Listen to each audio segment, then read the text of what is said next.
What are your thoughts on seller financing?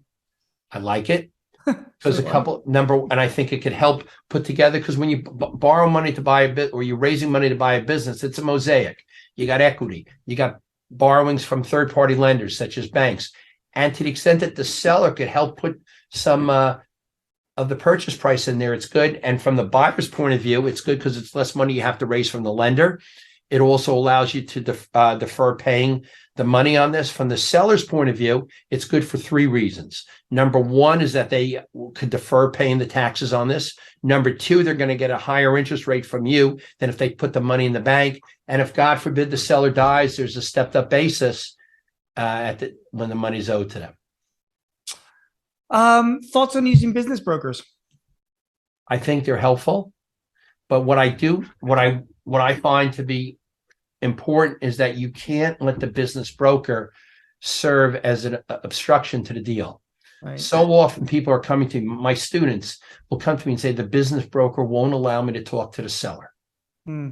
And that stifles everything because you can't have the communication go through two different people. You need to have a direct conversation. But they are very helpful, especially business brokers who have knowledge of the particular business or the industry, or just willing to facilitate the exchange of information. Yeah, don't you feel it's a different type of transaction? First of all, this is not a legal argument. You're having a transaction that's being based that you're buying and selling.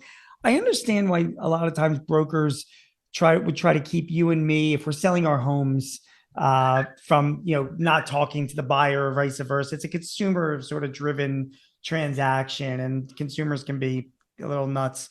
But on a business level, I would think that if a business broker was holding me back or discouraging me from talking to somebody that I was going to buy their business from, I would think that's a red flag, or I would find It's that. a very big red flag because the seller has to make a decision whether your money is worth their time to talk to you Yeah. about buying their business. Yeah, and it's their business, and you're making a huge, a large investment, and and it's going to be an ongoing relationship.